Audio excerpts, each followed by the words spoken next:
La la la la. Inner Wealth Podcast. La la la la. Inner Wealth Podcast. La la la la. Inner Wealth Podcast. Get out the matrix and live.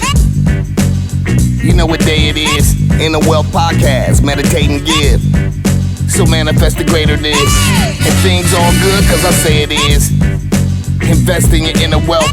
Real generational wealth is mental health. It's an inside game, no toxicity. Let's talk and more listening. Ladies and gentlemen, and now introducing David McCullar, founder of Inception, the first mental health gym. La la la la. Inner Wealth Podcast. La la la la. Inner Wealth Podcast. La la la la. Inner Wealth Podcast. Get out the matrix and live. All right, everyone, welcome back to the Inner Wealth Podcast. I got two special guests in the building. I got my mom, COO, and co-founder of Inception. And I have also a very special guest that flew in from Atlanta today. I got the ambassador of hope, Mr. Andre Norman. What up, though? Man, life is good, man. It's good to be back in Detroit. Yeah. It's always great to see moms. Welcome. How'd you get the name Ambassador of Hope? I got the name Ambassador of Hope because I show up to help people. I physically show up. And I guess that's what ambassadors do. They leave their home country and they go to another country and they show up. And so I would show up, and I used to travel. So I've been to over 30 countries. I've been to West Africa. I've been to Saudi Arabia. I've been to Guatemala. I've been to Honduras. I've been to Spain. I've been to Germany. I've been to Italy. And I'm pulling up in these different countries. And since I'm coming from America, somebody said, yo, he's an ambassador. Because that's how the people saw me. Right. And it just became, I'm bringing hope. So I became the ambassador of hope for all the international travel. But you're bringing a specific type of hope. And so what population are you bringing mainly hope to? I mean, I specialize in people in prison because that's where I come from. That's my go-to. That's my forte. That's what I can do in my sleep, and I can do it to the day I die. I started out helping black boys and black men. And I helped black boys and black men because it was where I felt most comfortable. Then over time, when I came home from prison, even before I came home, I started helping girls. I never worked with girls before, but they didn't have a lot of people trying to work with them. I started working with women in prison. I started working with Latinos. I started working with white folks. And I came to realize everybody has problems. And most of them are similar, even though they live in different ecosystems. So I just came to a place where I said, I help people. So I have a specialty, yes, but I help people. Yeah. And so you've been to these countries. What is it like? And you've been to the jail systems in these countries? Some of them, I've been to jails. In Honduras, I've been to prison. In Jamaica, I went to the prison. In Bahamas, I went to the prison. So a lot of countries, I go to the prisons. I go to substance abuse centers. I go to the court systems. I train police. And so I work a variety of different places, depending on the country. So what's your main training that you're doing with this population? The main training I do is there's a saying that you can't help someone who doesn't want to be helped. That is like, I hear that you can't help someone who doesn't want to be helped and they don't want help. And I say that's a lie. And I say that it's wrong. There's just a step before that. And it's getting them ready to want help. And that's where I come in. I specialize in buy-in. I'm not the guy who runs your program for 3 years. I'm not the guy who sits with you for 3 years. I'm the guy who pulls you off the ledge. I'm the guy that gets you to put the gun down. I'm the guy that says, you know something? Here's your reason for living. Then I turn them over to whatever the agency or people are that do the long-term care. I'm the crisis guy. So I come in and do the crisis component. So how do you develop that skill set to be able to do that? Because that is a skill set, because we have a lot of people, and we talk about this all the time, what you just said, people who are not ready, really, So you're helping people to get ready to begin doing some type of work, correct? So how did you develop that skill set to be able to do that? My life experience first. There's a thing in a saying called evidence-based practices. I don't want to say I don't believe in evidence-based practices, but what's evidence-based in Michigan might not work in Florida because it's a different demographic, it's a different mindset, it's a different culture, but it's similar problems, but the people aren't similar. So I came up with a concept called experience-based practices. The experiences are the experiences. It doesn't really matter where you've been. And my first teacher was my life experience. And my first teacher in life was my mom. When I grew up in my house, I had this conversation just yesterday.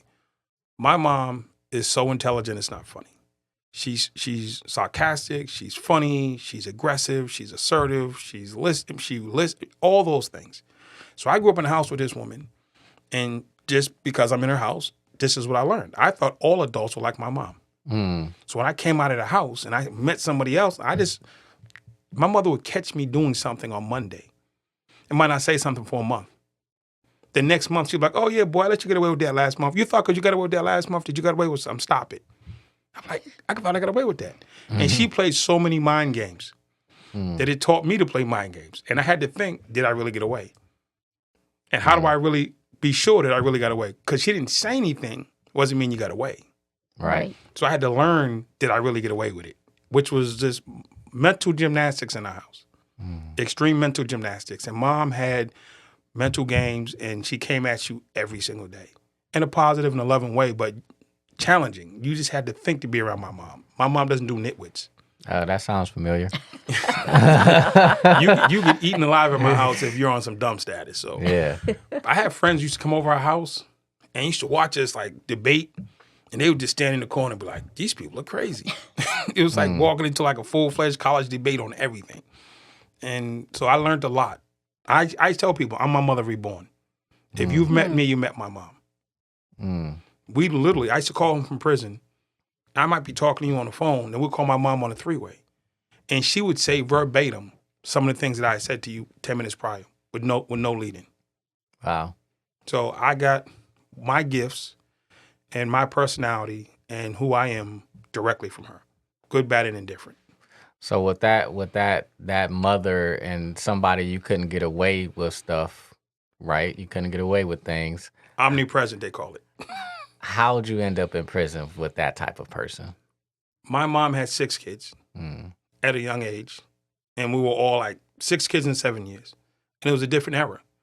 So back then, in the 60s and the 70s, raising kids is cultural issues that were going on.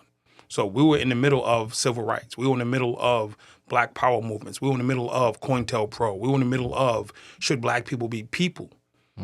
I literally thought about this on the way over on the plane. What era did you grow up in? Right. My father, think about this. People don't look at me. This is 2021. Life is great. I am literally the first generation in my father's side of the family that was born in a hospital. Wow. They don't even get that.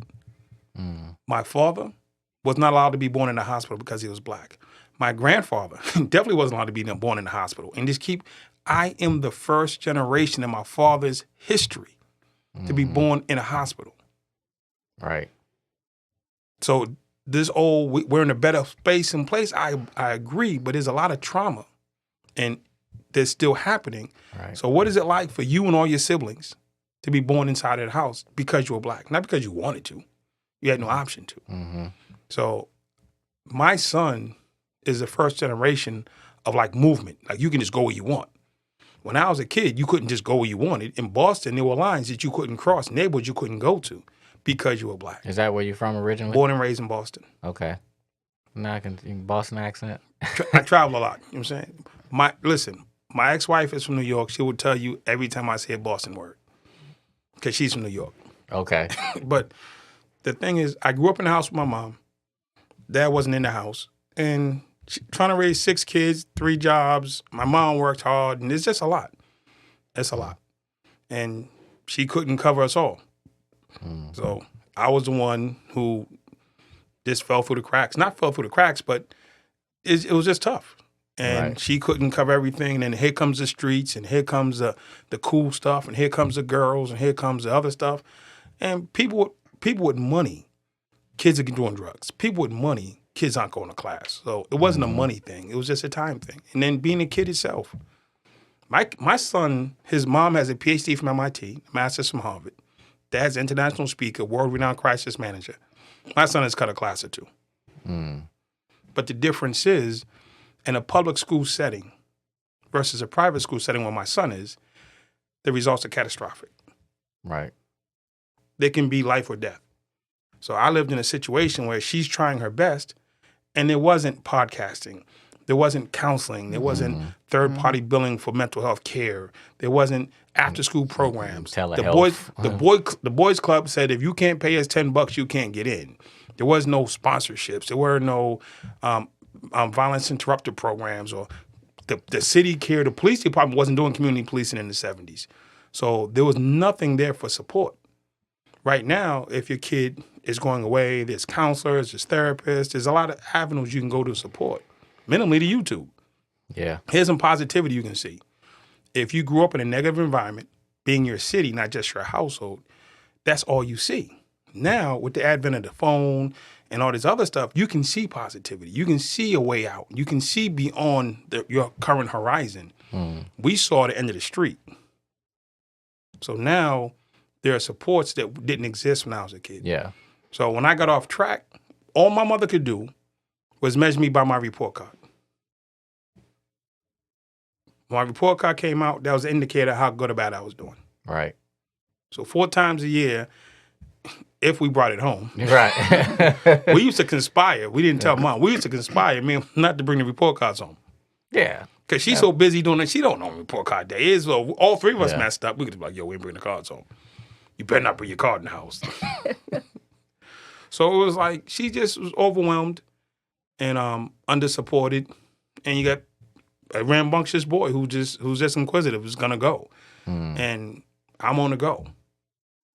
So trying to keep up with me is like, she used to tell me, if you can take 10% of your energy and turn it to something positive, you turn this world upside down, boy.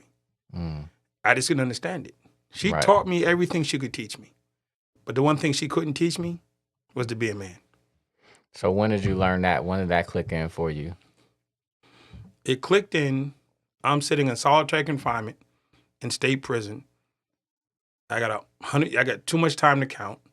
And I'm like this big time gang member or whatever you want to call it. And she came to see me in solitary confinement where I just got a new case. And she looked at me. She said, where's the boy that played the trumpet? Where's the boy, I'm saying, he used to come to choir practice and listen to us sing. Where's the boy who loved to travel? Where's the boy? Where's my foreign exchange student? I was my high school's first ever foreign exchange student. She came at me. I'm like, what are you talking about? And I'm like, I'm talking to her like, yo, this is the life. I'm doing this, I'm doing that, I'm hustling, I'm raising up in the status. I got status, I'm holding it down, and I'm known on 5 yards. And she looked at me, she cried, and she walked out. Because at that moment, she realized I was gone. The system had got me. Yeah. She has a saying, up until 6, the kids belong to us. Past 6, the world starts touching them. You have to engage with the world. 0 to 6, you're all moms. But 6+, here comes kindergarten and the rest of the world. And it was after that I realized I had a problem. Because I'm thinking I'm winning. I had convinced mental health, huh? Yeah. I'm in a locked cell 24 hours a day. Sometimes they don't feed me. We're fighting against the police. We're locked in a cell 24 hours a day, 7 days a week, no sunlight. And I think I'm winning. You could not tell me I wasn't on top of it. I was LeBron James. I'm like, I'm in here. I'm doing it. I'm doing it. Now I was the king of nowhere. But how many other people have that same thought process in there with you? Most people in prison are trying to be the kings of prison. Most people in the street hustling are trying to be the kings of their block. And you're the biggest dope boy in your neighborhood. You think you're winning. Right. You're the biggest gang member in your neighborhood. You think you're winning. You're the biggest credit card scammer in your neighborhood. You think you're winning. You're the biggest gang leader in the prison. You think you're winning. We've taken what's abnormal and made it normal. Normalize and now our trauma. We're trying to be the head of abnormal. We want to be the kings of abnormal. So is it like a sense of trying to feel powerful? I want to be powerful regardless of where you put me. Right. That's what I'm saying. It wasn't that I want to be powerful in this space, but if this is the space I'm in, then so be it. That's what I mean. Yes. Yes. It wasn't like I need to go here to feel powerful. It's wherever you place me. I'm going to do my best to be the boss. That's just innate inside of me. That's exactly what I meant. So the space I'm in now, I have the same. I'm not a different person. Okay, I got out of jail. I've been out of jail 22 years. I'm not a different person. I've done a lot of bad things, hurt a lot of people, But I've changed the way I make decisions. I haven't changed who I am. So if you run up on me right now talking about Drake, give me your wallet, I'm not dialing 911. We going for it right here. Me and you right now, let's act like you want it. Right. Dre, you're rich, you should call the police, you can sue. I ain't suing nobody. We work at the prison. And we told them when we come in, we don't write reports. Don't ever ask me to write a report against an inmate or against a staff. Not happening. My name can't be on a report saying, oh, this person should be punished. No. Y'all do that. We're here to counsel. We're here to mentor. We're here to influence because it just goes against where I was raised. I can be helpful to a line. So you have to understand that there are lines when you employ former felons to come work for you. There's lines when you bring people from the inner city to come work for you. Not saying we can't transcend, but there's just some things that just rub us the wrong way. What's the environment been like from the time that you were in to now that you're going in a different way?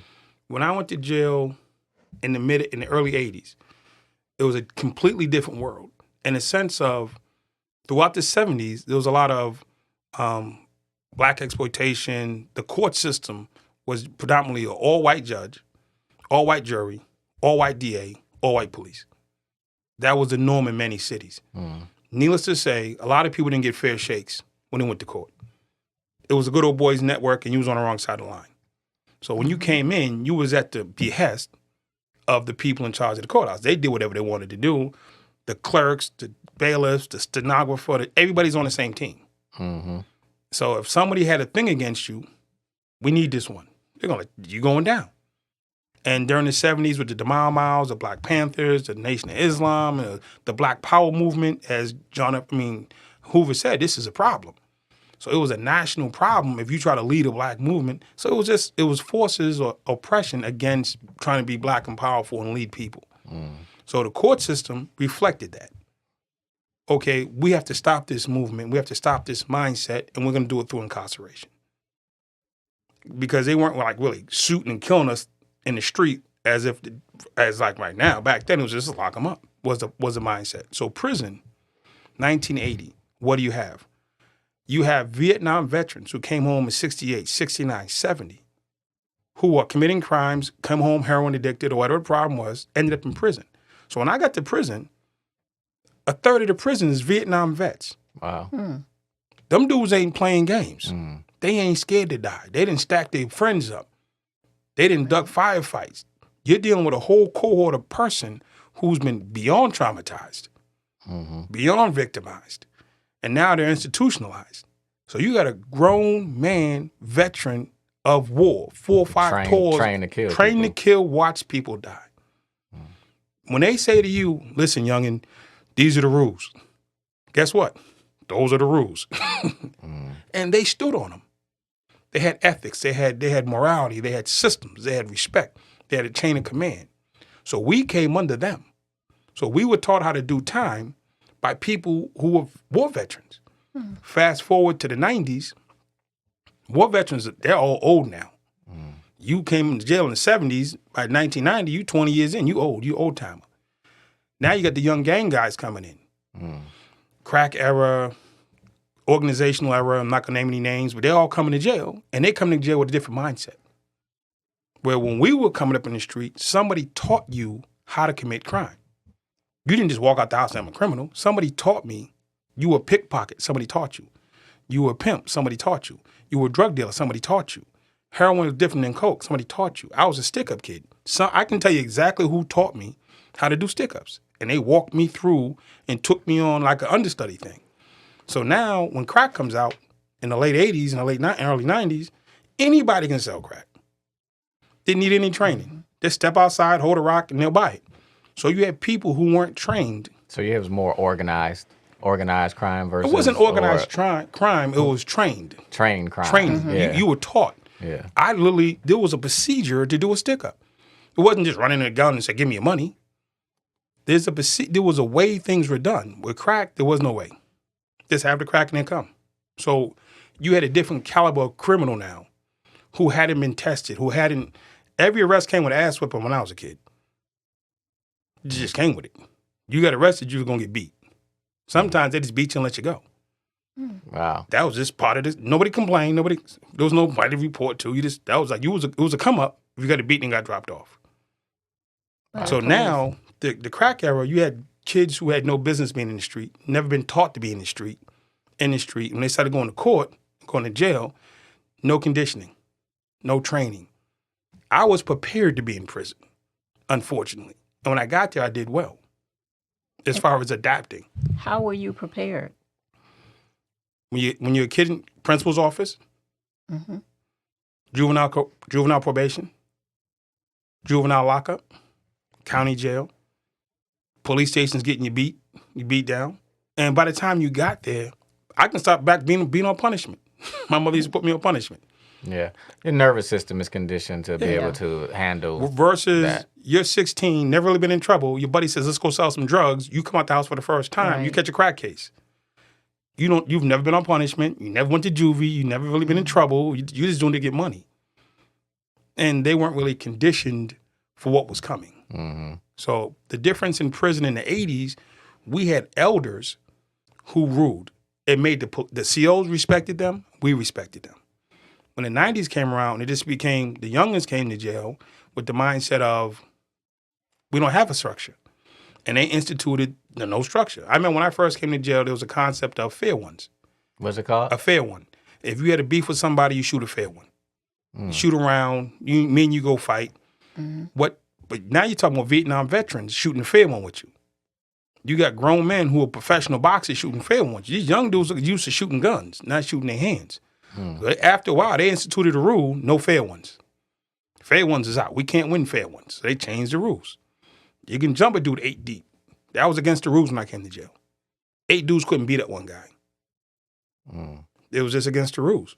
Rules changed. Every the rules changed. One good thing the young dudes ushered in, no more raping. The old dudes, raping was cool. Young dudes, when we came in, that wasn't our thing. So the gang era like almost abolished that in a lot of places because it wasn't their thing. So you had rules within the rules.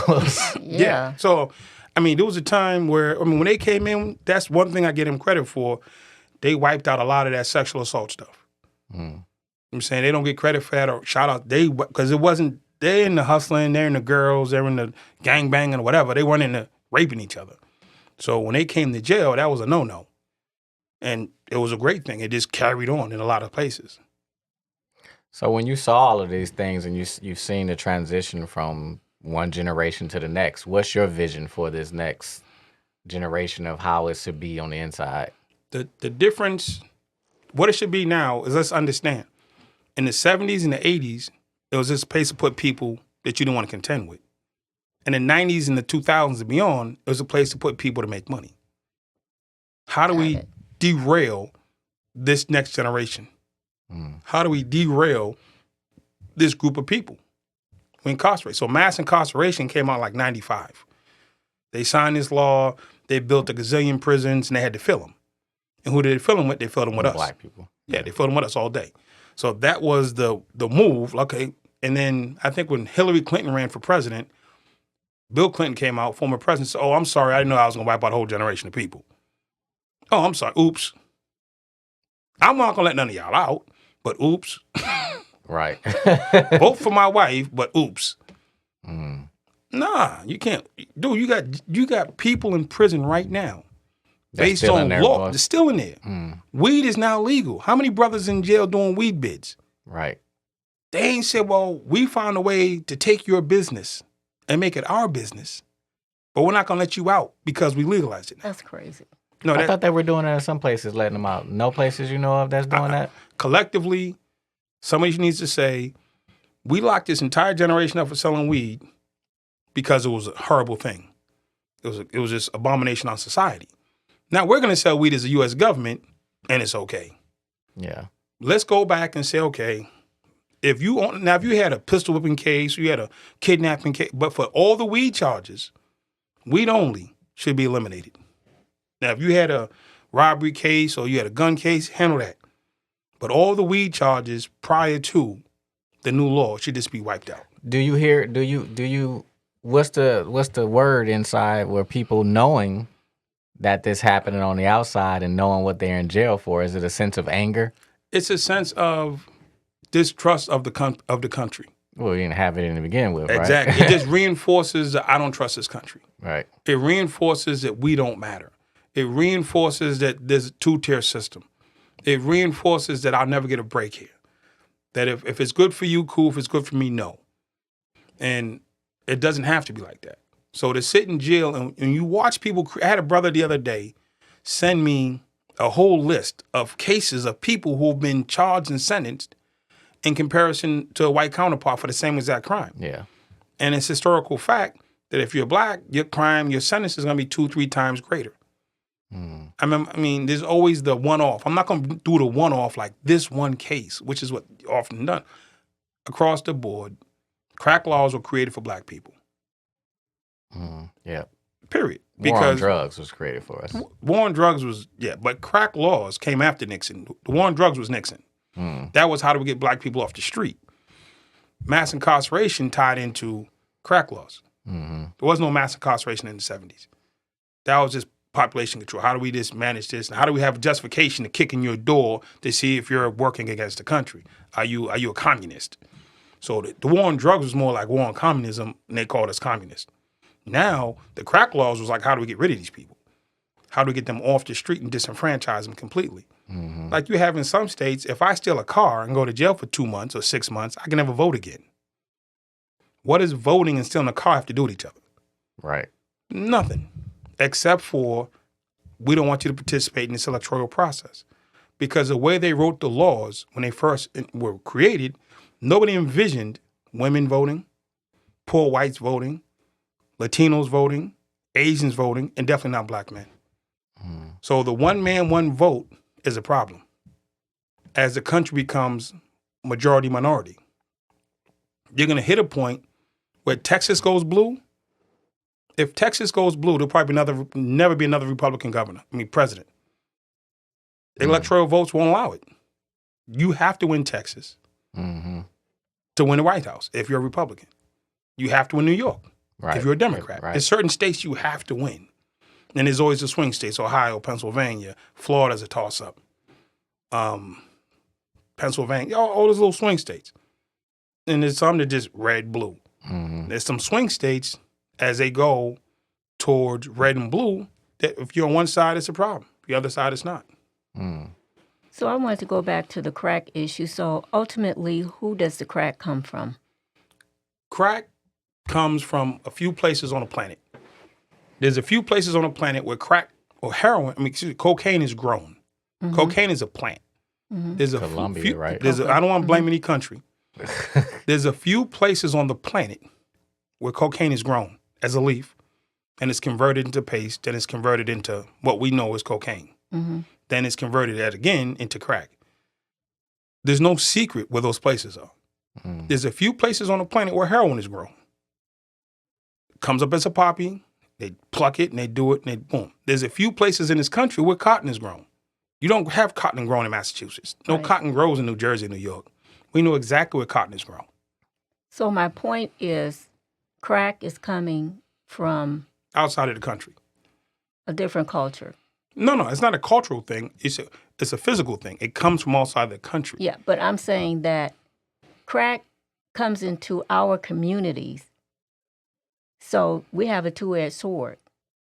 It's brought into our communities to people are addicted from it, and then they build a prison system and said, you're not supposed to be selling it, so we got you both ways. We got you addicted to it, and now we're going to prosecute you for having it, but we're going to allow it into your community. I will take crack in the hood if you fix our schools.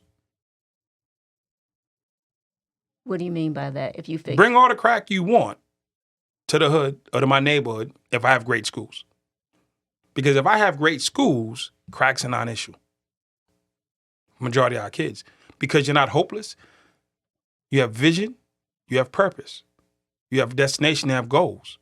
When you have a school system that is so horrible, that nobody's learning, nobody's educating, nobody's growing, there's no vision, it's all despair, and it's all madness, then crack becomes reality. Selling crack becomes an option. But why are people using the crack? Drugs are escape from their reality. Exactly. And the reality they're in is hopeless. Why are they hopeless? Because the educational system is not giving them hope. My son is 16. He has a future that he can see, not just I can see. It's not me and his mom home praying that he makes it. Mm-hmm. He himself, from inception, can see his destination. He clearly knows where he's going. It's not a guessing game. He sees his purpose and his value and his goal and his path. Through you and his mom. Yes, we brought Right. that to him between us, and he went to private school. My son has never stepped foot in a public school. Never stepped foot in a public school. It didn't work for me. I don't think it's the schools, though. Yeah, that's what my Our point. current public school system Hmm? and what they're teaching doesn't work. What is the Right. common denominator with everybody in prison? We all went to public school. Well, the one common denominator is they're all traumatized. Right. But that too. Right. But I went to a public school, and it was more of the trauma that affected me than the school. unregulated people in a school, don't matter what school you go to, if you're unregulated, dysregulated, you're going to, But when I'm sitting Because in what prison, about the kids in the best schools? They're doing drugs. again, when the kid in the best school does drugs and gets off track, when he's done spinning out, she's done spinning out, and they shake it off and they come out of rehab, guess what they have? A great education going with their life. That's part of the system, though, allowing them to shake it off No, and no. go on with their lives instead of imprisoning them. No. Aside, even if they go to prison, Mm-hmm. even if they go to prison for whatever amount of time, when they finish, they have the ability to regroup and go. But if all you have is a third grade education and a third grade reading level, when you finally shake yours off, you're stuck. I haven't found people to shake it off, though. I work with students in the school system that failed the third grade 3 times because one of them was caught in a drug raid and they were Right. traumatized. Trauma is real. Trauma is real. But what I'm saying is, if we can build our schools to service our kids, all their needs, emotionally, mentally, and educationally, that's the one place the kids spend more time than with their parents. You're in school for 8 hours a day. You get home at 4 o'clock. Yeah, if you Your mom talk gets about home it. at 6 o'clock. You're with your mom 2.5 hours before it's bedtime. Right. You're with your teacher 8 hours. Yeah, I think it was when you say school, we have to have your vision of what's Right. school. Okay, and, need and to- so when you said the emotional component and all the things that we should have learned We should have Yes. learned. in On school, top of, then I was in a dummy class. When they figured out I couldn't read, they just stuck me in the room and closed the door. Yeah, There was no problem. that's He true. can't read, close the door. Doesn't happen in private school. Doesn't happen in suburban schools. They're going to find a way to get through to that kid. Uneducated people live in 4 square blocks. And those 4 square blocks become their reality. Educated people become global. There's no place that they can't go. And if we educate our kids, I don't want crack at all. I don't want any of that stuff. But if you educate us, the majority of people who think that's an option, my son doesn't think drug deal is an option. yeah. You know why? Because he's Because he's educated. seen other options. And that's what Exactly. educating does. It allows you to see something, Right. see yourself doing something that you would probably never do before. I mean, I'm sure going to all those countries changed your whole perspective of everything. So in talking about those countries too, what did any of them have a model or had things in their jail systems that you felt like we need to do it like that? No. None of them. The difference I'll just take Sweden. In Sweden, they lock up Swedish people. So you have white people locking up white people. Mm-hmm. In Germany, they lock up Germans. Where it's a predominantly white country. So the white people locking up white people. When you go to these countries, all these different countries, it's their people locking up there's no distinction between a Swede. There's no distinction between somebody from Norway. There's no distinction. It's like, you're my brethren. In this country, We it was like white white and people black. locking up black people. Yeah. There's a Right. distinction. So all of Canada is Canadians. They see themselves as Canadians.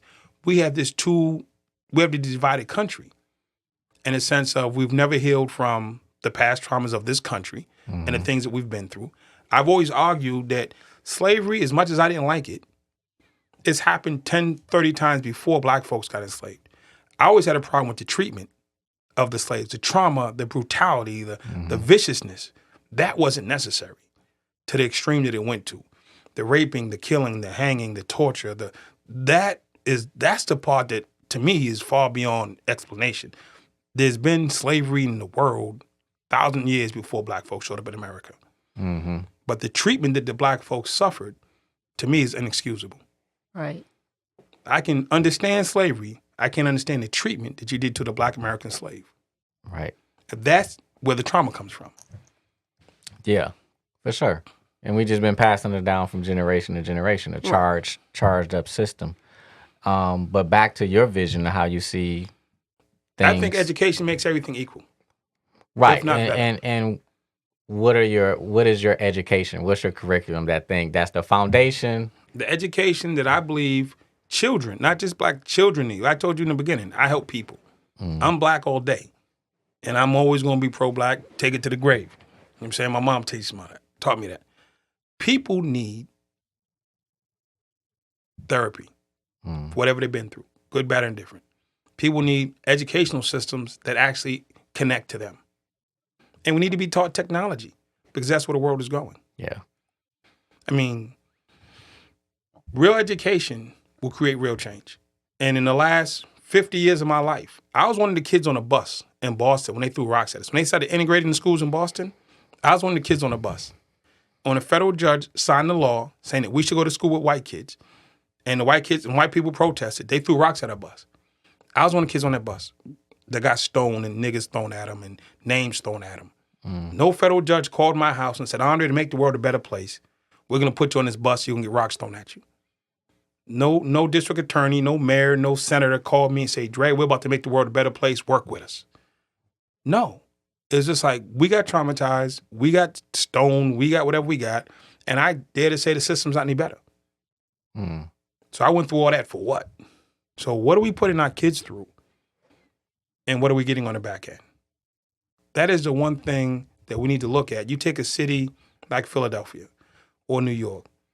This is one thing people need to see. When I do therapy and I do counseling, I do interventions, the one thing I always run into is people don't understand there's two things. There's helping people, then there's the business of helping people. Right. Most people don't understand the business of helping people. So I need anybody who's listening to this podcast, go to Google, put in your city name, and put in number of students in your city. Philadelphia has like 250,000 kids.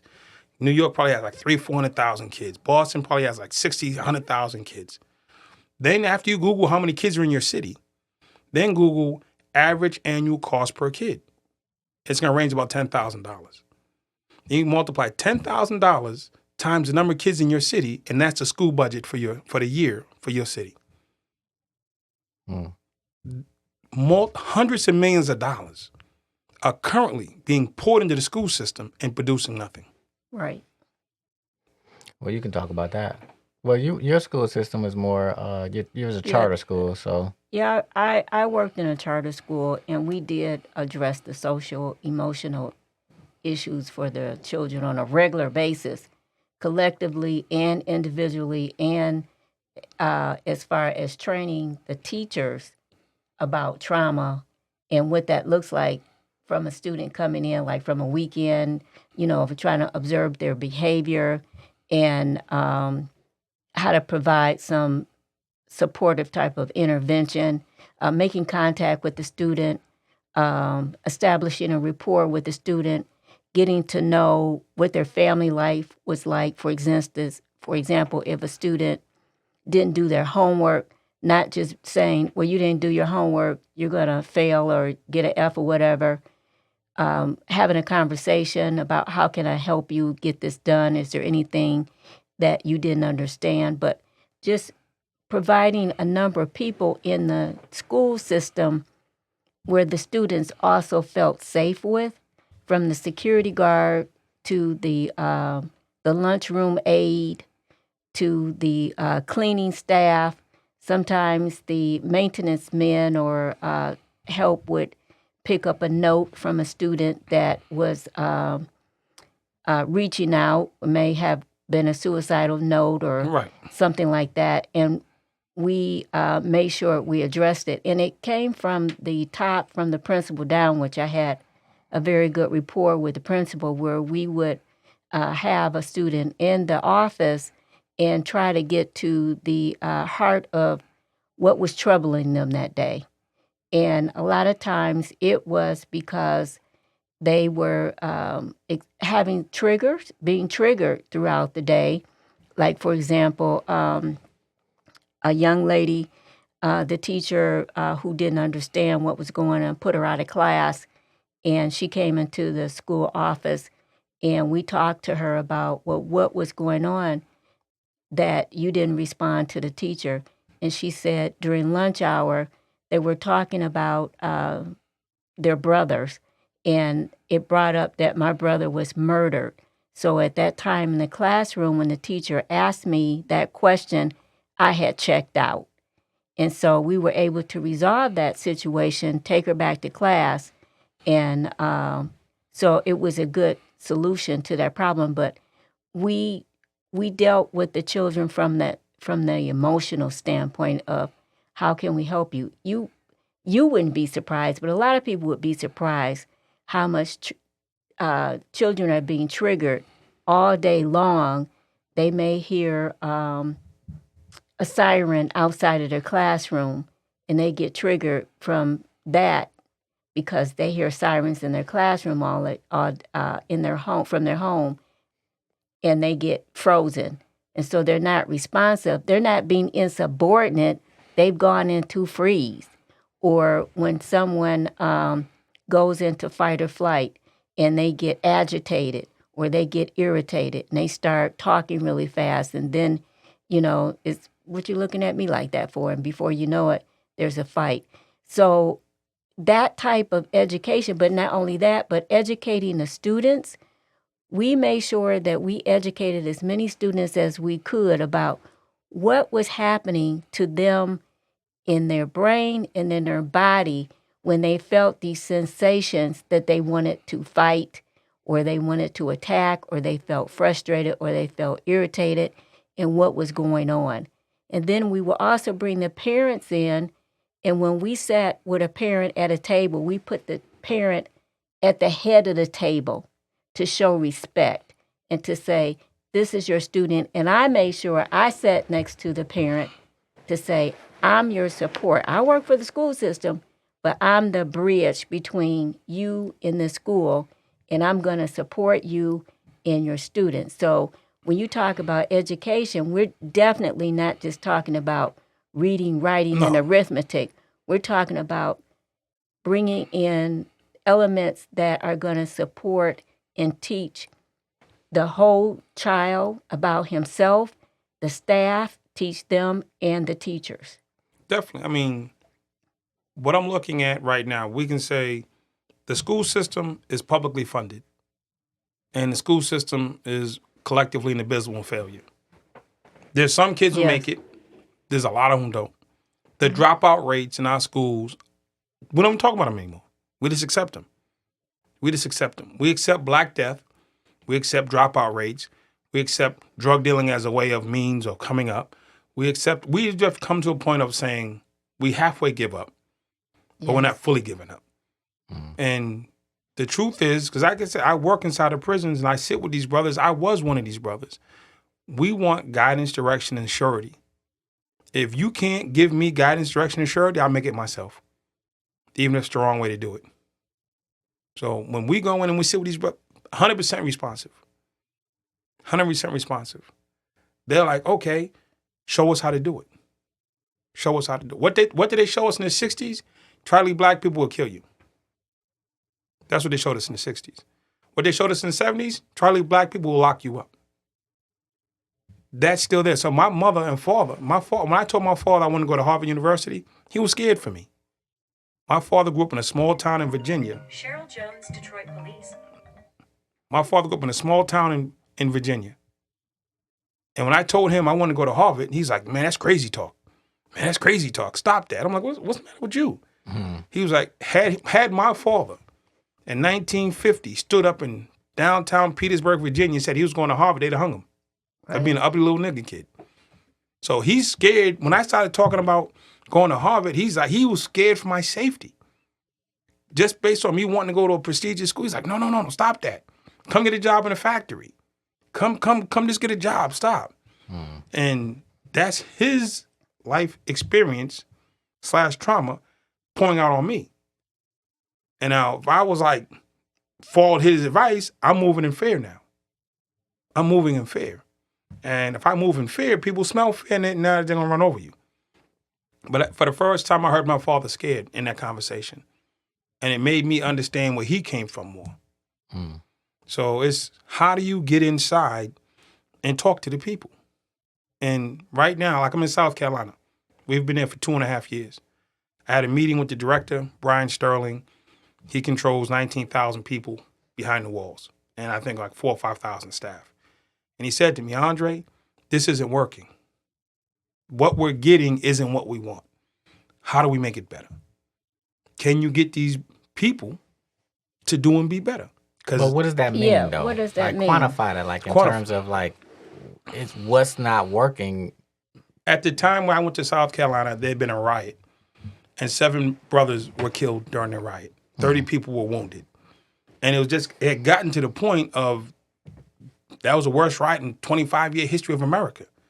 It's not whatever they're doing, it wasn't working. When 7 people die, good people die, 30 people wounded. I don't know how many people traumatized from one 3-hour event. It's not working. So their idea of policing the inmates and their idea was not working. No, it goes back to, like I said, they have a system that was given to them by the last guy and the last guy and the last guy. We're still using a school system from the 30s. They got a prison system from the 30s. They got a lot of systems from the 30s. And the 30s is over. The 30s is over. So corrections is run on like this antiquated system from the 30s. Just lock them up, throw away the key, punish them. You spend enough time in prison, you should learn your lesson. That was their idea of corrections. That's when it was first created, aside from black labor, put them in jail, let them sit there for whatever amount of time. They'll learn their lesson, they'll repent, and they'll come out. So I know what you're doing now, man. You're actually trying to do corrections. We're actually doing corrections. You're actually doing corrections. What it was supposed to. I remember Corrective being action. a little kid and driving by on Nevada, the correctional facility center, and I saw that name, corrections, and I thought like, oh, that's the jail. They correct people. I'm like, what are they doing behind there to help people to correct? They're really just re-traumatizing. Right, but It's just trauma, more trauma in the jail. you have people who work inside the system who are trying to help people that they don't understand. Are they really? Are they? I mean, are they really trying to help? Baseline. If you're just trying, even if you're just trying to keep me safe and secure for 24 hours a day, you ain't helping me be better. But dude, I mean, from the ownership standpoint, do they really care about you whether you safe or not? It's a toss up. I mean, like the purpose of the jail. We go down to the whole purpose of the jail as an owner. It's to punish you. So why do I give a shit about you? So when you say it's not working, it is working. It's not when The there's people prison dying. is working. No, You're not supposed to die in jail. Not unless you have a death sentence. You're not supposed to die in jail. But you're not supposed to die by being murdered. But- Okay, yeah, that's what I mean. But you can be beat, raped, and everything else. That used to be culturally acceptable in the 70s, yes. But people die in jail, right, from their sentences, right? I'm talking about murder. You shouldn't be murdered in jail. Yeah. I guess I haven't watched too many movies, man. I People ain't get watched- murdered in movies, in movies. but when you I'm about life. so tell me about the real then. When you were in there, was that happening? Where people getting murdered? Not Because that was based on the code that you were living in with people got assaulted. People got murdered, stabbed. though. People got murdered, but not like what happened that day in South Carolina. So what happened there that day? Do you know? I can't give you specifics. Something happened, beef ensued, and at the end, fight started, and at the end of it all, it was just there were people we lost. So now the white system is saying, hey, We've gone too far. Black man, I need you to come in and actually help us correct something that we really people weren't trying to won't correct in the first place. Probably. I mean, if we literally looking at keep it right. 100. So the system is designed to punish. Right. I came home in 99. And I remember when I sat at the table and they came up with the term reentry. And reentry is when you come home, they're going to help you the last 8-10 months to get ready for reentry. Because before 2000, the job of corrections was simply to hold you. That's it. You come here for a determined amount of time. We lock you behind this wall. You do your 5, 10, 15, 20 years. We'll let you out. They had no major incentive. They had GED programs. They had basic counseling. They had basic religious services. But the main premise of prison was to hold you. It wasn't until like 2000 did somebody say, what are you doing with these people while you got them for 10 or 15 years? Because somebody came home after 15 years and probably killed the wrong person or hurt the wrong person. Then that family said, well, what did you do with this man for the 15 years you held him? Then this truth started coming out, well, we've never done anything but hold them. Right. So now they came up with the concept of let's create programming for them while they're there. Now you're in the dilemma of the person that you hired to hold me now is in the charge of trying to teach me. Correctional staff aren't teachers. No. Right. Totally. Police aren't community friends. Right. It's just, so you're trying to make the police officer a caseworker, counselor, bad move. Trying to turn the correctional officer into a counselor, bad move. It's not what he is or she is. So they're saying, okay, now how do we get programming that the inmates will respond to? How do we get programming that the families will respect and think is better for them? Now they have, this is where the biggest hurdle was for corrections. They had to go outside of themselves to find a solution. You got to outsource the solution. And that's not what policing, corrections, law enforcement doesn't like outsourcing. No. No. They like to keep it inside. Because then you can hide what's inside. Hide or right? not, you just like control. Yeah. You have way more controls when you're people. So to outsource to me or outsource to you, you're losing some control. Right. College football, nobody likes to lose control. Pro sport, it's every ecosystem likes to have control. But it seems like they're starting to they've outsourced it you, right? They outsource So it to me. they're comfortable with you as an outsource. That you've become the main. It took a catastrophic situation to push the scenario. Then when I showed up, I had to meet the demand at the same time, meet the standards. So it wasn't just, one day we think Andre would be great, let's go get Dre. Oftentimes it takes a crisis to bring about change. Right. Yeah. And unfortunately, the crisis was a heavy crisis to create change. So the crisis happened. It gave, and the director, to his credit, said, okay, I'm going to outsource. Because there's always people in his head talking about no. Right. Let's double down on punishment. Let's double down on locking them down. Let's double down on solitary confinement. And man said, no, we're going to outsource this. It's hilarious, man, that the idea that these traumatized people in here, they get them to act the way that we want to. Let's create more trauma for them. And then, you know what? They're going to magically say, yes. No, Like, it's just that. prison ain't built like that.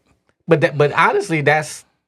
Prison not built to, it's not current. It wasn't built to fix people. Right, that's It was what I'm built to saying. But I'm exacerbate just the saying, problem. I'm just saying that thinking, that's the foundational thinking of Yeah. it. That used to be it. So now, here again, is the systems are starting to. A lot of these systems that exist are starting to fall. No, know what happened?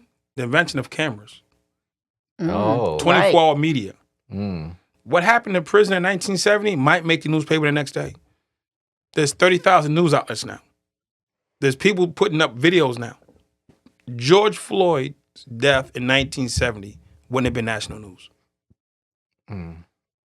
The advent of the camera, the phone, and the internet, on top of the pandemic, Yeah. where the whole world was sitting at home and we watched the same thing. We've watched Emmett Till die. We watched Malcolm X die. We watched Martin die. We watched countless black people die. We watched, countless people die in multitude of ways. On film. We watched Rodney King get beat.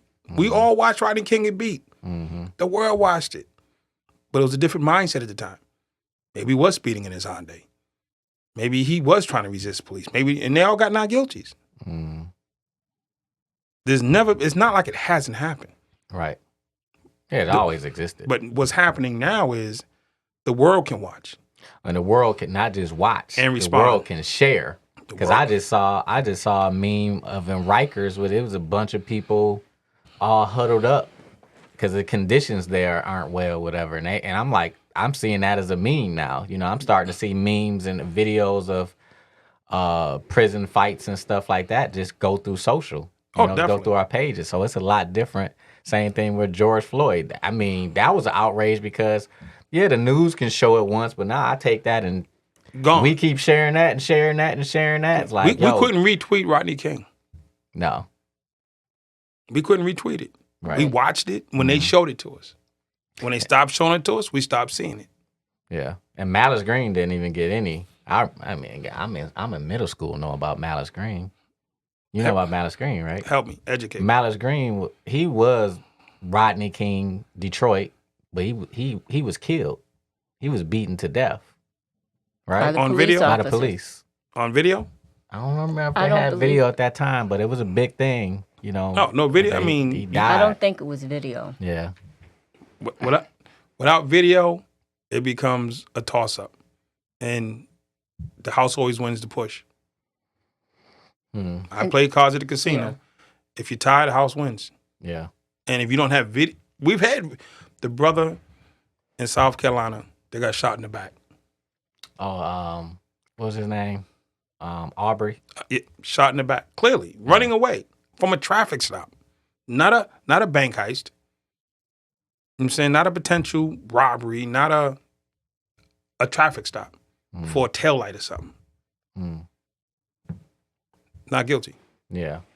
So it's progression at a snail's pace. So right now, prisons are saying, okay, we want to see this new model. When I first came home from prison, all street outreach and outreach was being done by nonprofits and other agencies. When I came home, I got like 15 brothers around my way. All the different neighborhoods in Boston got together. I'm saying we came together and we started working and we started going out. And we started talking to our brothers who may or may not have guns, may or may not just have a beef. After the roller skating ring, after the movies, we'd be there. And we were talking to them in real time. And they knew us from the streets and from the penitentiary. They're like, yo, that's big homie. He ain't here to do me no harm. I can talk to him. You know what I'm saying? We might not agree. We might not even get his way, but I can talk to him. Mm-hmm. And we started having conversations around how do you de-escalate violence? How do you de-escalate shootings? How do you de-escalate stuff? And we started a movement in 99. Then once we started it, other people came in and said, oh, I like that model. And they took it and they ran with it. So now they have this violence interrupter model. That's a Boston thing. And I can go back and get the newspaper article when the brothers were in the paper, wrote us up for it. But now it's become, how do we monetize that? All right. How do we monetize that? It's not about helping people in a lot of instances. It's about the business, then there's the helping. Yeah.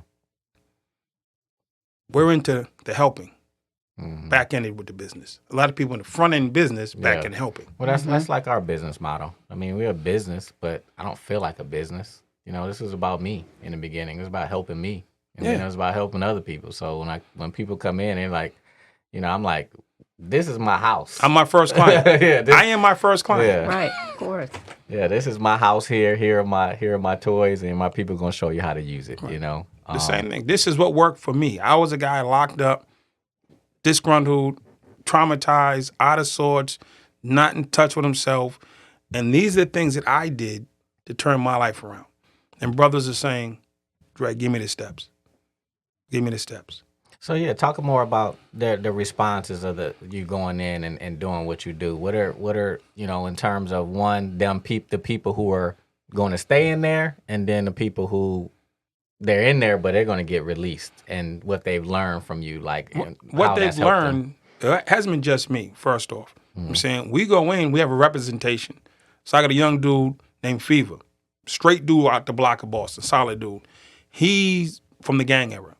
So the young gang guys I wasn't a gang member. All the things they call me gang, true talk, I wasn't a gang member. Not in the context of what is decided. I was part of a crew, but we didn't move But like. you in like Bloods and Crips. No. Yeah. We weren't doing that. And he came up You in got to there. get jumped in and all that. There was no jumped jumped out. in. Yeah. Nah. You got trained on how to be a hustler, and then you got received for your training. These dudes will come from neighborhoods and sets. He came from that era. And he lived that life to the fullest. So when he goes in, the gang kids look at him and they can connect. I came up in an era of hustling. You know what I'm saying? When there was rules, there was regulations, and I'm a businessman. I'm looking at strategy. I'm looking at concepts. How do you grow this? How do you scale this? So if you want to talk business from somebody who's lived a life, I'm your guy. I got my brother Dominic Williams, who come up in Boston, had a natural life sentence, did 29 years on a natural life sentence, overturned it and came home. And they say, well, how do you know he's official? There's a place called Florence ADX. It is the end of the world. First Chief Betty sent Detroit police. You got the Detroit police, man, trying to get you, bro. Yeah, picture that. They're trying to call me for help. I'm 911 right now. Right. So baseline, he was in Florence ADX for like 7 years. That's Shoe Bomber. That's all those folks. And he came out of there after 29 and came home. So he comes into the prison. He's like, listen, I had forever. And I overturned it. And you can do the same. And so that testimony of having 29 years in on a natural life sentence, now being home, owning a home, running a business, traveling the country, being married, like he had forever and he got out. This dude had next to forever. He's out doing great. This dude was just like us out here in these streets. So we bring a representation of people that they can relate to without a long story. I don't need to give you a 20-minute story about my life. It's like, yo, what's up? I'm like, nigga, what's good? Let's go. What's good? Like, oh, yeah. And then we get into the demographics and who we rock with, who we don't rock with, how we move. You can start talking to me. You're like, yeah, this dude been in the street before. Or he been in the penitentiary before. And he lived that life. I'm not trying to glorify it. But listen, oh, man, let's talk about it. I know what you're feeling. I know why you're feeling it. I know the nerves that are jumping off in your brain. I know what it takes to calm you down. Because I was you 20 years ago. I had one brother. He's on my unit. Super cool dude. He gets into a situation on the unit, and he was offended. Dude disrespected him, kind of, sort of. Dude's a hitter. He's like, I'm going to kill him. I'm going to stab him. I'm going to hurt him, whatever. I was like, yeah, you're right. He did disrespect you. But before you do that, come with me real quick. He says, okay. I didn't tell him he couldn't do it. I said, yeah, hold up for a second. He ain't going nowhere. We walked into the office. I picked up the phone. I said, yeah, hold on 1 second. I said, here's your mom. Hand him the phone. I said, tell your mother you're about to kill somebody and stay in there for another 30 years. Tell your mother that you're not coming home and you ain't going to see little brother for another 30 years. He's like, he holding the phone and looking at me like, you just did this to me. He's looking at me like, you just did this to me. I'm like, go ahead, tell your mother. He's like, mom's like, yo, what's up? What's the matter? And he's like, nothing. I said, no, tell your mother that one of your brothers, not even an op, one of your brothers did this and you about to go do this thing. And he couldn't do it. And it turned into, yeah, mom, when you coming to see me and thanks for the last letter and all that type of stuff. Well, you honestly, too, I'm sure you noticed, the mom was the safety. So it was able to help him get back into safety, too. Exactly. So the baseline is, I could have talked him off the ledge. Mom's voice changed the whole dynamics. Yeah. So many people want to be the savior. So many people want to be the hero or the Superman. Nah, I could have talked him off the ledge. Put him in context of where he came from. Put him in context to his higher power. Put him in context to the people that matter to him. And she redirected the whole thing. And guess what she's going to do? She's going to follow that up. Right. Every time she talks to him, that conversation is going to come up Right. again. And she's going to do the long-term monitoring because I'm not the long-term guy. I'm the crisis guy. So that's what it is. It's like, how do you get people plugged into the right source? And everybody can't be Superman. Stop it. Right.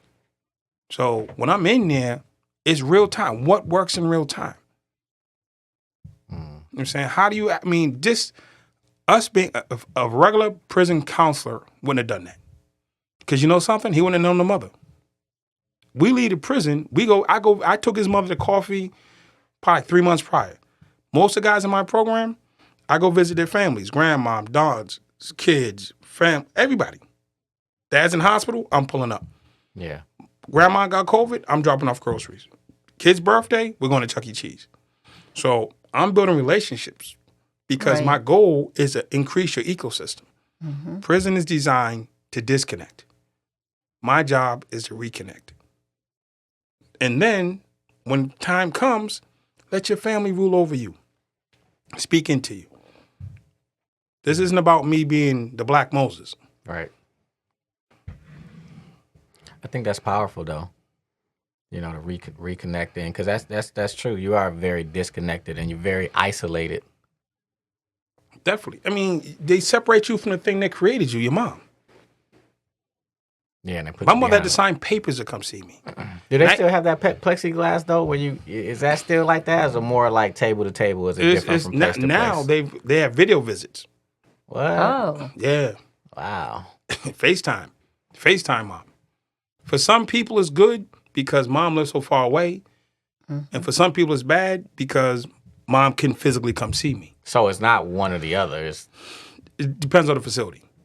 I don't know if they have both or if they don't have both. I know South Carolina was doing in-person visits up to COVID. Now nobody's has visits. For the last 18 months, Yeah, I can understand. for the most part, nobody in corrections has touched their loved one.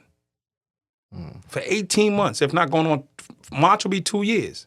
No in-person visits for almost 2 years. Wow. now Trauma. What about their children? Do they see their children? No in-person visits since COVID. Minus COVID, you can bring your kids up. COVID came along, shut it down. Nobody's coming in from the street. If you're not an employee or crisis manager, you ain't walking through that door. Because they're saying, if you're sick, and I'm letting 200, 300, 400, 500 people a day into this facility, somebody's gonna have COVID. Right. And if you give it to an inmate, you just wiped out half the prison. Well, I had a situation where actually someone in prison, the student and the father both benefited. The father went to jail when the student was 4 years old. The student now was 16 and was started acting out in school. So I talked to him and I said, what's going on? And he told me that I'm thinking about my father all day long. I saw a movie about what happens in prison and I want to know, is he safe or are these things happening to him? So I brought his mother in who said, boy, you were only 4. You don't remember him. And he says, I do. I do remember him. I remember sitting on his lap. Even if it wasn't cognitively, he remembered a presence of a male. So she brings in the father's brother who had also been in prison. And I asked the father's brother, I said, is this a good thing? Is this father going to want to have contact with his son? Is that a good thing for him to have contact with his son? And he said, absolutely. He says, we are so lonely in prison. People don't write us a lot of times. We don't know what's going on. So I had to clear the way of knowing, is this going to be a good connection? Sure enough, he starts writing his dad. His dad is just like elated. They made that connection. They got to see one another because that was a few years ago. And just his son writing him letters and him writing his son letters back. I saw this young man a few years ago walking down the street. And he was like, hey, Miss McCullar. He was just like graduated from high school, no problems, connected with his father, was still connected with his father. And so that's why I asked you about, do the children get to also play a part in sometimes those people that are in prison, they need to know that their kids are doing okay. Will that give them hope also? 2 things. When I got to South Carolina and we're going out interviewing people, that is interviewing top gang leaders, top influencers, top guys in their system.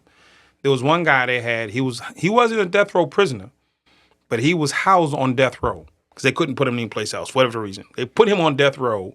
He didn't have a death sentence. They had no place else to put him. So they sent me over to go see him. I'm interviewing the guy. And he told me the whole interview about him coming to the program wasn't about the program. He said, brother, there was a shooting or stabbing or something at my daughter's school. Saw it on the news. I don't know if my baby's okay. Can you find out for me?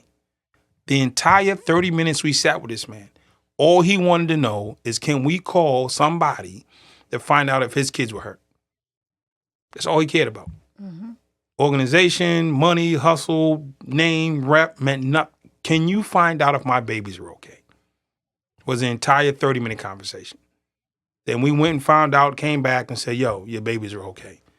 That alone, we clicked. He's like, okay, you cared enough to help me sleep, come to peace with myself, because I'm stressed out right now.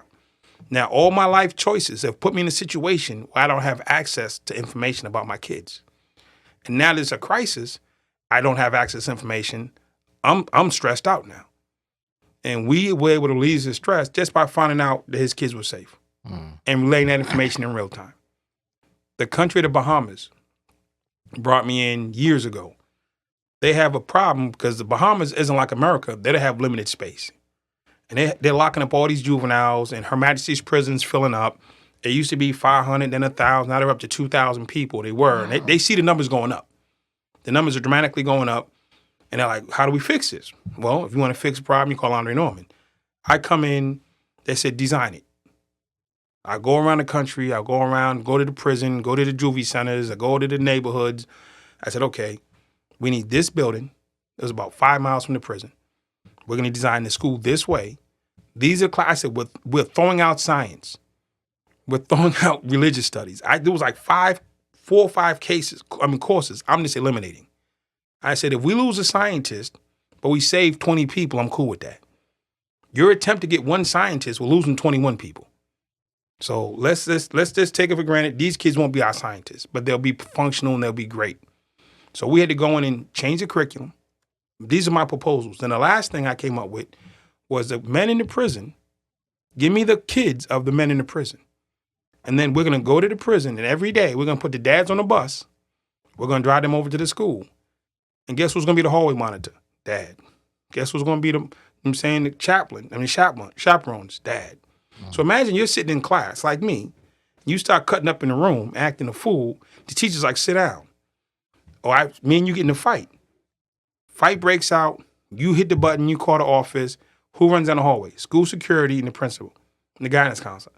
Imagine if Dad was in that mix. They're doing that now. You seen that? You seen this recently? I did that. That was like 8 years ago. I designed that for the Bahamas. Because it was a school that had a massive brawl recently, and these black dads got together and said, we're going to start coming in, and we're going to rotate. It might have been like 8 or 9 of them. We're going to rotate, and we're going to always be here. No, I was going to bring the dads from the prison. Yeah, well, I'm saying that was my concept, though. Whoever one of these kids got a dad in prison, we're bringing them in. Yeah. And Dad's going to be here, and we're going to design classes for father and sons together. We're going to design family unification classes for mom can come up, and the mom, dad, and kid can sit down together. The school was going to be designed around family. That was the whole premise of the school. That's excellent. It's not math, science, and history. It's what is a kid's lifestyle? What is a kid's life? What is his culture? What is his reality? How do you teach based on his reality, not based on what the math standards say? And that's what they teach us on, based on math standards and English standards that we don't even subscribe to. Right. Right. So it's like, how do you get, until you bring in part of the problem, you're not going to get a real solution. The COVID vaccine has what in it? The COVID disease. You know what I'm saying? Every denomination, every subgroup in America, the police are taught by who? Police. Doctors are taught by doctors. Lawyers are taught by lawyers. Down the line. Who's trying to help the offenders? Who's trying to help the incarcerated? People who aren't incarcerated. We're like the only group where you bring in an outside group to try to get us to follow. That makes sense. You're trying to, imagine if you brought criminals in to teach police. They wouldn't listen to us. So why do you think it's going to work the other way around? Mm-hmm. Because they're in charge. Well, you should want to listen to me. It's the right thing. This isn't about the right thing. I don't trust you. It always boils back down to what we're talking about, safety. Yeah, I don't trust you. Safety. You know? And police feel safe learning from police. Right. Doctors feel safe learning from doctors. And on down the line. So, and our program isn't so much cutting edge as it is reality based. Prisoners understand other prisoners and what so they go practical. through. Yeah, it's common sense. Yeah, it's common sense and practical. I mean, And I don't want people to think I'm like just like Houdini and creating this. People think that about us though, and it's just for us what we've been doing. It's like back to safety from people who look like you. Yeah. You know, I talk mean- like you. I listen to hip hop. Hey, I'm gonna talk to you about mental health. Oh, now I'm ready to hear why, because I'm not a threat. Right. You know, I'm not trying to figure out your objectives or your agenda. Right. When I walk in and my brothers walk in and we sit down, the one thing I have to worry about is when I'm trying to catch you up on another case, when I'm trying to do some more research on them, whatever. I'm not trying to run off with your girl. I'm not going to disrespect you. I understand the codes and the laws. I've watched people come into jail and talk to prisoners and just completely offend them and had no idea they did it. Yeah, it was honest. It's a cultural thing. It's just completely disrespectful and condescending, not even meaning to. Mm-hmm. I've misstepped. I'm not perfect, but I'm clued in to say, I messed that one up and go back, yo, bro, I messed that one up and I own that one. Mm-hmm. Cool, Dre. Versus, I'm in charge, you can't say nothing to me. Nah, I'm not above reproach. Right. Versus, you do what we say because we're in charge, which is the basic model of corrections. We're in charge, you're not, do what we say. And the truth, what nobody tells you, 80% of the prison systems are understaffed. So you're supposed to have 800 guards, you probably got 400, 500. You're supposed to have 50 guards, you probably got 30, 40. So that means you're not getting gym like you're supposed to. You're not getting library access like you're supposed to. You're not getting visits like you. There's not people there to move you around. Nobody wants to work in prison anymore. It used to be a state job was wonderful. State job, state benefits, guaranteed pay. That was before technology ever kicked in. So now nobody wants to work there. You can go work at IBM, or you can go work at Chevron and make the same money. Or work from home. Or sell an NFT for $50 million. Yeah. I'm up on NFTs. Yeah. But yeah, so understaffing definitely plays into underservice. You can't provide service if there's nobody there to open the door. Right. So if there's not enough people to open the door, that now we're doing more. What was general population has become a de facto version of lockdown. There's not enough staff to open all the doors all the time. When I was in jail, our doors opened at 6 and we stayed out till like 10 o'clock every day. Now, from 6 to 6 to a.m. 10, you 6 a.m. to 10 p.m. Your door's Wow. unlocked, minus count time, which was minus stuff. Now you don't have the staff. So you just in your cell. A lot of people are just in their cells. Wow. Oh, wow. And throw COVID on. Listen, COVID made it 10 times worse. Understaffing means we don't have the ability to let you out. If we're short-staffed, if enough people call out, the whole prison stays locked down for the day. Unheard of when I was in jail. We locked the entire prison down because of short staffing. Never happened. Not in the 14 years I was in prison, never we were locked down based on understaffing. Happens all the time now. So services can't be rendered, programs can't be run, visits can't be had, phone calls can't be made because there's no staff. So what now they do? They outsource them? You got to have staff. And it's a job you can't sell right now. So what's the solution? The solution is now you need to bring in a different type of staff. Robots. No, I'm not a robot. No, you have to start looking Get at. back in your cell. This is zapping you. You're right. No, we're not doing that robot. Now we're at the point of how do we employ who will go in? Former felons will go in. I'll go in. I go in. There are other brothers and sisters like me who will go in. So now corrections looking at Joe Citizen doesn't want to come in here. He wants to go work from home. He wants to work online. He wants to do whatever he wants to do, be an Instagram model. I don't know. This guy gets our system, connects to the universe, understands the ecosystem, and can be effective. But do they trust us? Like we didn't trust them. Now we're asking them to trust us. And they're having the same problem that we had. They don't trust us like we didn't trust them. But we're almost the only thing they got left. Yeah. But how many is it of you? There are 700,000 brothers and sisters who come home every year. And by no From means, jail? yeah. 700,000? 700,000 people are released from prison annually. And by no means am I the only one who's doing this type of work, who has this type of passion. Some of them need training, and I had to be trained. How don't you think I popped out of the prison like I just knew what I was doing? People trained me. And because I grew up under training, I was open to training when I came home. in this space. People train me how to do the work that I do. They help me refine my natural gifts of connectivity and communication and explain the terminology that goes along with it and how to enhance it. That's when I talked to you the other day on the phone. I talked to you 2 days ago. What did I say to you? I'm on a plane. Yeah. I want to learn. Yeah. I talked to you on Friday. Today's Sunday. My niece was like, yo, this guy does mental health. You got to talk. You got to check him out. I said, just call him. He was like, yo, I'll throw my thing in the trash if it's better. That's how I knew that it wasn't about. I got a program. Yeah, you trying to help these people. My thing was, my program's good.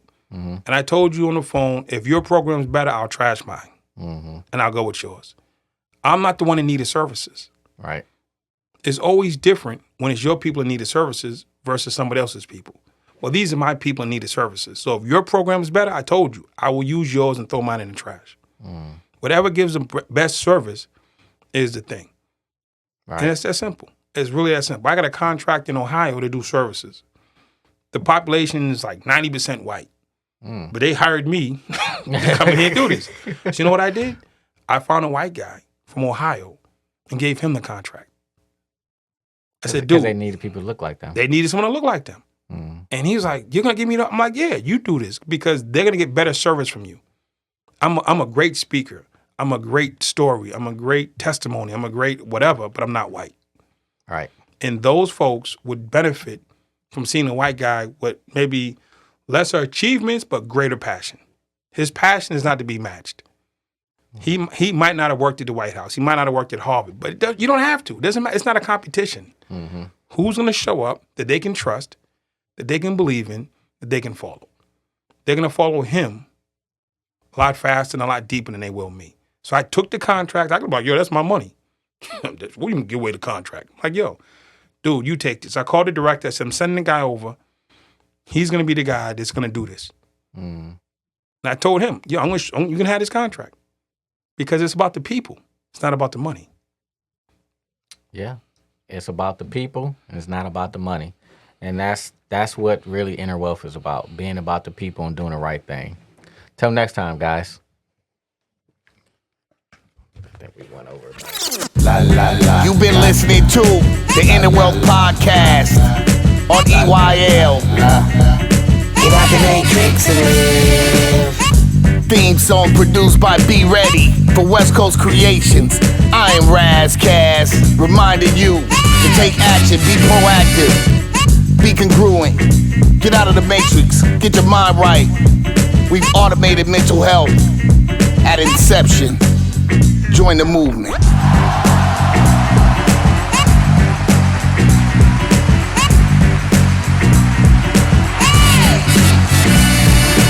La la la la. Inner Wealth Podcast. La la la la. Inner Wealth Podcast. La la la la. Inner Wealth Podcast. Get out the matrix and live.